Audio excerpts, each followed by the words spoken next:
السلام علیکم ورحمۃ اللہ وبرکاتہ۔ سورۃ المائدہ آیت 118 سے ابتدا کریں گے۔ اعوذ باللہ من الشیطان الرجیم، بسم اللہ الرحمن الرحیم۔ ان اگر تعذب پلس اس کے ساتھ ضمیر ہم، تعذبہم، ہم کی ضمیر راجع ہو رہی ہے حضرت عیسیٰ علیہ السلام کی امتیوں کی طرف۔ حضرت عیسیٰ علیہ السلام رب کریم سے عرض کر رہے ہیں کہ اگر تو عذاب دے، عین ذال با روٹ ورڈ ہے عذاب، عذب یعذب تعذیبا مصدر ہے، معنی ہوتا ہے سخت تکلیف دینا، یعنی عرصے دراز تک عذاب میں مبتلا ہونا یا رکھنا یا رکھا۔ ان تعذبہم، اگر تو انہیں عذاب دے، پس ان بے شک ہم وہ، فإنہم تو بے شک وہ، عبادک، کاف زبر کا معنی ہوتا ہے یو اور یا تم، عباد عبد کی جمع، عین با دال روٹ ورڈ ہے عبد، اس کے 4 معنی ہیں۔ ایک تو عبد کا معنی ہوگا غلام، یہ بھی ہم نے قرآن کریم میں پڑھا تھا، ٹھیک ہے، العبد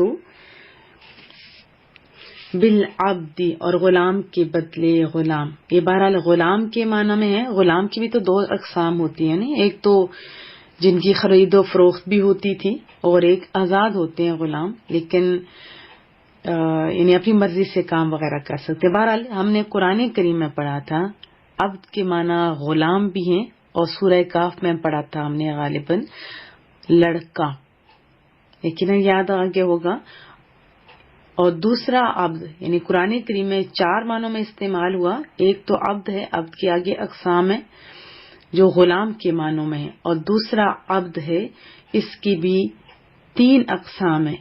ایک تو خاص بندے ہیں جیسے انبیاء کرام، وہ بھی ہم نے قرآن کریم میں پڑھا تھا، اور دوسرے ہم جیسے لوگ اللہ کی عبادت کرنے والے، اللہ کو مانتے تو ہیں پر ساری اللہ کی نہیں مانتے، بات تو میری سمجھ آ گئی نا، لیکن اللہ کو مانتے ہیں، اور یہ ہے خاص اللہ کی طرف جن کو اللہ نے پیدا کیا ہے۔ تو اس معنی میں اللہ کے بندے کے ساتھ جیسے مختص ہے، خاص ہے، تو کسی دوسرے کی طرف نسبت کرنا پھر جائز نہیں ہوگا۔ اور پھر ایک اور بھی تو بندے ہیں تو اللہ کے، لیکن وہ لات منات کو بھی مانتے ہیں۔ تو یاد رکھیے کہ جیسے عبداللہ، تو یہ اللہ کے ساتھ خاص ہے، اللہ کے بندے، اور جو دوسرا بہت سارے لوگ عبد الرسول نام رکھتے ہیں تو وہ غلام کے معنی میں ہیں کہ وہ رسول اللہ صلی اللہ علیہ وسلم کے غلام ہیں، ان کے ماننے والے ہیں۔ فإنہم عبادک، تو وہ تیرے بندے ہیں، اگر تو انہیں عذاب دے مولا کریمہ تو وہ تیرے بندے ہیں۔ اور ان اگر تغفر تو بخش دے، غین فارا روٹ ورڈ ہے، مانا ہوتا ہے کسی کو ایسی چیز پہنا دینا جو اسے میل کچیل سے محفوظ رکھے۔ اس کے بارے میں نے بہت دفعہ آپ کو بتایا ہوا، یقیناً آپ کو یاد آ گیا ہوگا، رات کو بھی کیا کہتے ہیں آپ کو یاد آ گیا نا۔ اور پھر مغفرہ، غفران، یہ بھی یاد آ گیا ہوگا۔ تو بہرحال کیا ہے، تغفر تو بخش دے، یعنی گناہوں کو مٹا دے، ڈھانپ دے، پھر نیکیاں نظر ہیں۔ تغفر تو بخش دے، لہم ان کو، فإنک تو بے شک تو، انتا تو ہی، عزیز، عین زا روٹ ورڈ ہے عزیز، یعنی جو غالب ہو اور مغلوب نہ ہو، جیسے رب کریم کی ذات غالب ہے نا۔ پھر ہے حکیم، ایک تو حکیم ہوتے ہیں جو جنرل ہمارے ایریے میں بولے جاتے ہیں، حکمت والے، دوائیاں دینے والے، جڑی بوٹیوں کے ساتھ جو دوائیاں دیتے ہیں، حکیم۔ لیکن جب یہ اللہ تعالیٰ کے متعلق ہوگا اور خاص حکیم کا لفظ بولا جاتا ہے تو اس سے وہ معنی مراد پھر نہیں ہوں گے جو انسان کے حکیم ہونے میں ہوتے ہیں۔ تو اس بنا پہ جیسے الیس اللہ باحکم الحاکمین سورہ 3 میں ہے نا، کیا سب سے بڑا حاکم نہیں ہے، تو پھر حاکم کے معنوں میں ہے، یا پھر اس معنی میں ہو سکتا ہے جیسے قرآن کریم حکمت سے بھرا ہوا ہے، یہ حکیم ہے نا، حکمت والی باتوں پہ مشتمل، یہ رب کا کلام ہے نا، یہ رب کی باتیں، دانائی کی باتیں ہیں، تو اس معنی میں بھی لیا جاتا ہے۔ وَإِن تَغْفِرْ لَهُمْ فَإِنَّكَ أَنْتَ الْعَزِيزُ الْحَكِيمُ، اور اگر تو بخش دے تو پھر بلا شبہ تو ہی سب پر غالب ہے اور بڑا دانا ہے۔ قال اللہ، پھر رب کریم نے فرمایا، ھذا، یہ فرمایا اللہ تعالیٰ نے، یہ یوم، ھذا یوم، یہ وہ دن ہے، ینفع، نفع دے گا، فائدہ دے گا۔ نون فاعین اس کا روٹ ورڈ ہے، فائدہ دے گا کیا چیز اور کن کو؟ پہلے تو ہے صادقین، صادقی جمع سچوں کو، صاد دال قاف روٹ ورڈ ہے، سچ بولنے والے، صدقہم، ان کا سچ، اس کا بھی روٹ ورڈ تو یہ ہے نا، صاد دال قاف۔ سچ کیا ہوتا ہے؟ خالی زبان سے نہیں، جو زبان اور دل دونوں میں ایک ہی چیز ہو، سمجھ آ رہی ہے نا، ہم، ان کا۔ قال اللہ ھذا یوم ینفع الصادقین صدقہم، رب کریم نے فرمایا یہ ہے وہ دن، یعنی قیامت کا دن، یعنی کہ خالی اس دن دنیا اور آخرت دونوں میں فائدہ ہوتا ہے، لیکن یہاں بات خاص قیامت کی ہو رہی ہے۔ یہ وہ دن ہے جس میں سچوں کو ان کا سچ فائدہ دے گا۔ صدق، سچ، کس کی اپوزٹ ہے نا، ہر چیز اپنے اپوزٹ سے پہچانی جاتی ہے۔ لہم، ان کے لیے، جناتن، باغات ہیں، یہاں جمع کا صیغہ استعمال ہوا، اس کے بارے میں حضرت عباس نے فرمایا کیونکہ 7 جنتیں ہیں تو اس وجہ سے یہاں جمع کا صیغہ استعمال ہوا ہے۔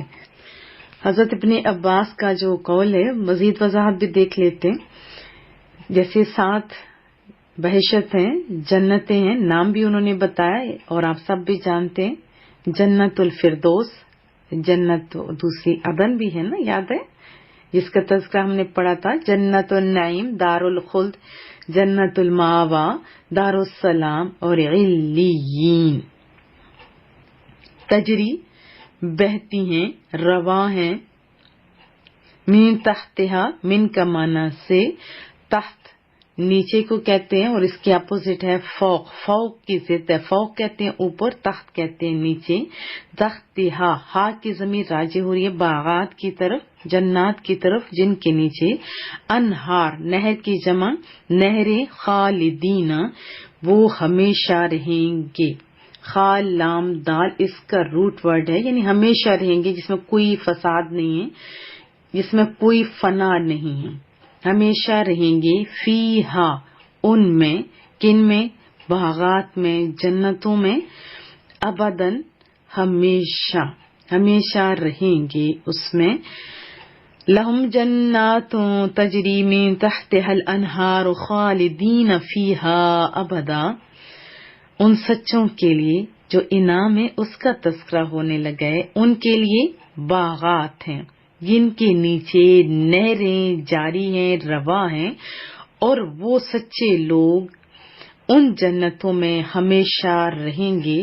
رضی اللہ، راضی ہو گیا، کون؟ اللہ۔ اللہ جب راضی ہو گیا تو جنت تو پھر چھوٹی چیز ہو گئی نا، مالک جب اپنا ہوتا ہے گھر تو مل ہی جاتا ہے، تو اللہ پر رب کو راضی کر لیجئے۔ رضی اللہ، راضی ہو گیا اللہ تعالی، عنہم، ان سے، ورضوا عنہ، اور رب کریم ان سے راضی ہو اور وہ اللہ تعالی سے راضی ہو گئے۔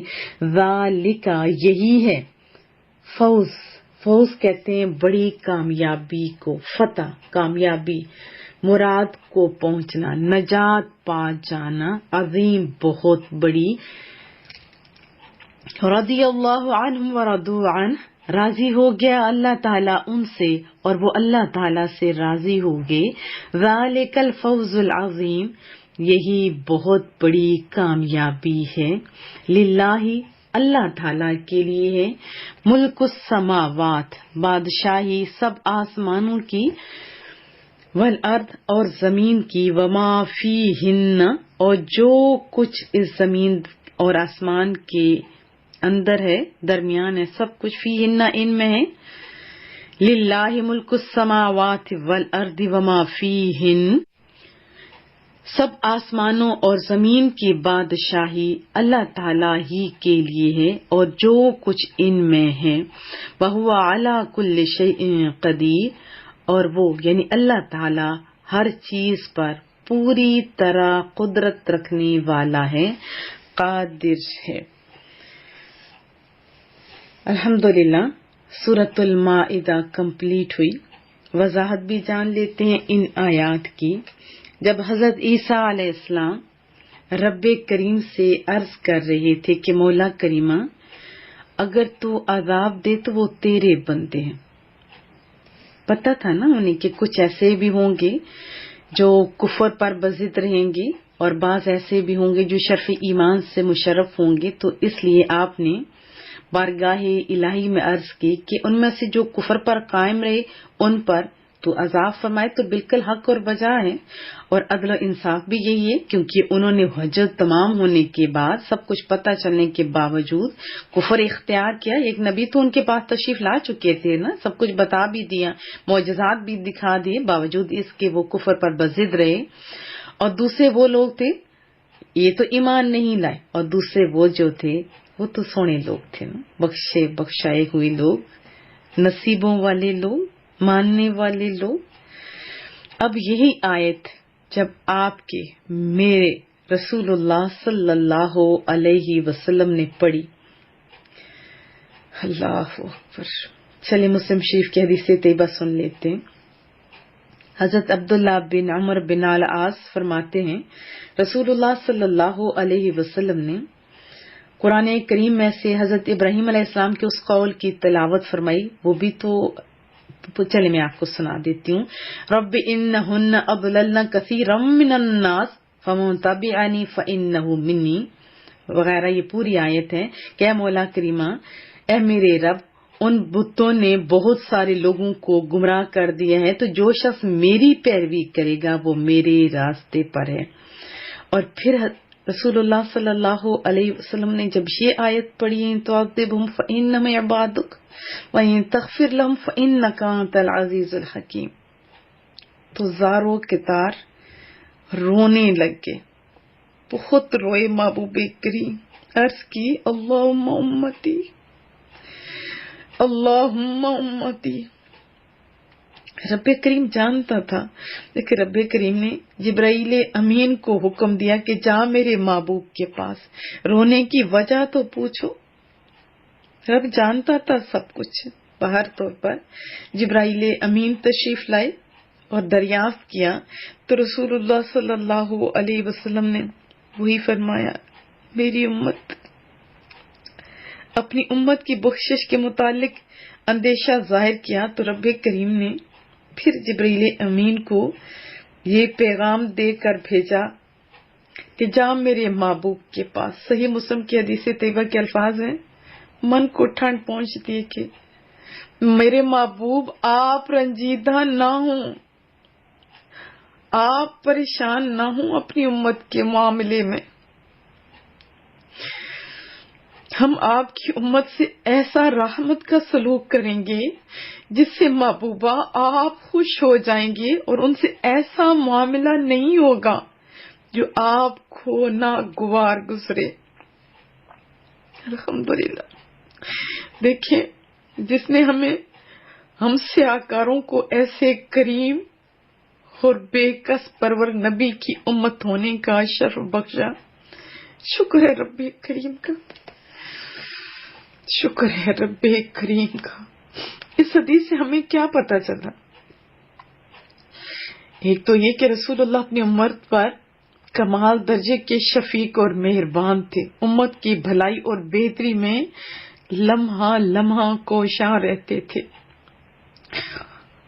اور آپ صلی اللہ علیہ وسلم نے اپنی امت کے لیے بغیر کسی شرط اور قید کے بخشش کی دعا مانگی. یہ نہیں کہا کہ جو تیرا مانتے ہیں مولا، تجھے مانتے ہیں تو ان کو بخش دے، نہیں، بغیر کسی شرط کے. اس میں ہم لوگ آتے ہیں نا، ہم گناہگار.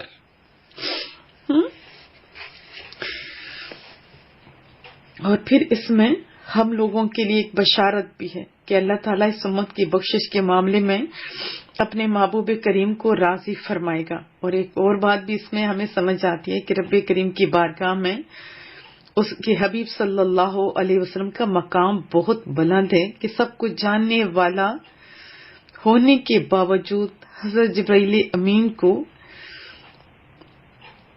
رب کریم نے اپنی محبوب کی بارگاہ میں بھیجا. اور اللہ اکبر، اس سے آپ کی عظمت اور شرف کو ظاہر فرمایا نا. نبی کریم صلی اللہ علیہ وسلم رب کریم کی بارگاہ میں مقبولیت کی اتنے اعلیٰ مقام پر فائز ہیں کہ رب کریم آپ کی عظمتوں کو ظاہر فرماتا ہے اور آپ کو راضی فرماتا ہے. پوری حدیث طیبہ پڑھے نا کہ محبوب کریم رو رو کے اپنی امت کے لیے قیامت والے دن جب نفسا نفسی کا عالم ہوگا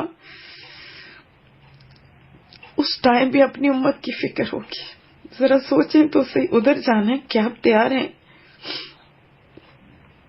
پھر اگلی جو آیت ہے 119 جس میں فرمایا کہ سچوں کو سچ قیامت والے دن فائدہ دے گا. رسول اللہ صلی اللہ علیہ وسلم سے جب پوچھا گیا کیا آپ کے امتی بزدل ہو سکتے ہیں؟ فرمایا ہو سکتے ہیں. اور بھی بہت کچھ پوچھا گیا. جب پوچھا گیا نا محبوبہ کیا آپ کے امتی جھوٹے ہو سکتے ہیں؟ فرمایا نہیں، میرے امتی نہیں ہو سکتا. ذرا اپنا محاسبہ تو کیجیے. قیامت والے دن ابھی تو فرما دیا نا محبوب نے کہ میرا امتی جھوٹا نہیں ہو سکتا، تو قیامت والے دن محبوب نے رخ انور پھیر دیا تو کدھر جاؤ گے آپ لوگ؟ ہم کدھر جائیں گے؟ سب سے یہ دعا ہے مولا ہمیں سچوں میں شامل فرما، ہمیں سچ بولنے کی توفیق عطا فرما. دنیا میں بھی اس کا فائدہ ہے، اس کی بہت ساری برکات ہیں. ہم تو عارضی پناہیں چاہتے رہتے ہیں نا. جب دنیا میں بھی آپ سچ کی عادت ڈالیں گے تو یقین مانیے بہت ساری برائیاں آپ سے چھوٹ جائیں گی. اور قیامت والے دن سچوں کو سچ فائدہ دے گا، اور جو جھوٹ اور ریاکاری یہ کسی صورت کام نہیں آئے گی. یاد رکھیے. تو عقل مند انسان کو کیا چاہیے؟ آپ میں عقل ہے نا، کیا چاہیے پھر آپ کو؟ کس راستے پہ چلیں؟ سچائی کے راستے پہ کوشش تو کریں نا، کیونکہ ایمان کے بعد سچائی کو اختیار کرنا بندے کو نیک اعمال کی طرف راغب کرتا ہے. حضرت عبداللہ بن مسعود رضی اللہ تعالیٰ عنہ سے روایت ہے رسول اللہ صلی اللہ علیہ وسلم نے فرمایا سچائی کو لازم کر لو، کیونکہ سچائی نیکی کی طرف لے جاتی ہے اور نیکی جنت کا راستہ دکھاتی ہے. آدمی برابر سچ بولتا رہتا ہے اور سچ بولنے کی کوشش کرتا رہتا ہے یہاں تک کہ وہ اللہ تعالیٰ کے نزدیک صدیق لکھا جاتا ہے. اور جھوٹ سے بچو، کیونکہ جھوٹ فجور کی طرف لے جاتا ہے، گناہوں کی طرف لے جاتا ہے، اور فجور جہنم کا راستہ دکھاتا ہے. اور آدمی برابر جھوٹ بولتا رہتا ہے اور جھوٹ بولنے کی کوشش کرتا ہے یہاں تک کہ وہ رب کریم کے نزدیک کیا لکھا جاتا ہے؟ کذاب لکھا جاتا ہے. یہ مسلم شریف کی حدیث طیبہ تھی. جھوٹا لکھا جاتا ہے.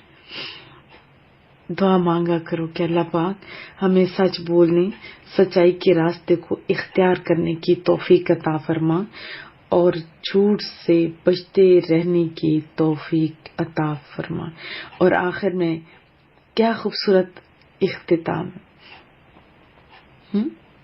ایک تو ان لوگوں کے لیے جو حضرت عیسیٰ علیہ السلام اور حضرت مریم علیہ السلام کو خدا کہنے والی عیسائیوں کو بھی رد کر دیا گیا کہ جب آسمانوں اور زمین اور جو کچھ ان میں سب کا مالک رب کریم ہے تو یہ دونوں حضرات بھی تو اللہ تعالیٰ کی ملک میں ہے نا، اس کے بندے. یہ خدا کیسے ہو سکتے ہیں؟ کیونکہ جو کسی کی ملک میں ہو اور عبد ہو، بندہ ہو، وہ خدا ہرگز ہو نہیں سکتا. تو پھر یہ جو اختتام ہے نا بڑا پیارا ہے. ایک تو گمراہوں کا رد ہے، حقائق کا حاصل ہے، نچوڑ ہے. فرمایا زمین، آسمان، خاکی، نوری، ناری، بے جان، جاندار، بے شعور، باشعور، جو کچھ بھی ہے وہ سب سونے کا. اس کے سوا کوئی اللہ نہیں، اس کے سوا کوئی خدا نہیں. وہی خدا ہے.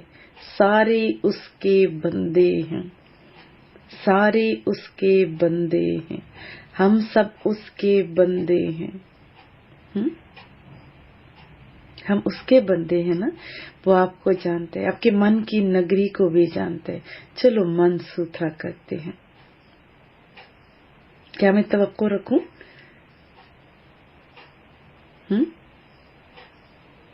وہ رب کریم آپ کو بے حساب نوازے گا جب آپ اس کی مانیں گے تو. اور یہ بھی اپنے ذہن میں رکھیں کہ جو رب دینا چاہتا ہے کوئی چھین نہیں سکتا. اور اپنے محبوبوں کو، خصوصاً اپنے محبوب ترین بندے رسول اللہ صلی اللہ علیہ وسلم کو جو دینا چاہے وہ دے دیتے، کوئی اعتراض نہیں کر سکتا. اور پوری دنیا میں ہمیں، آپ کو جب وہ دینا چاہتا ہے کوئی روک نہیں سکتا. وہ رازق ہے، وہ رازق ہے، وہ ہمارا محافظ ہے. تو چلو نا رب کریم کی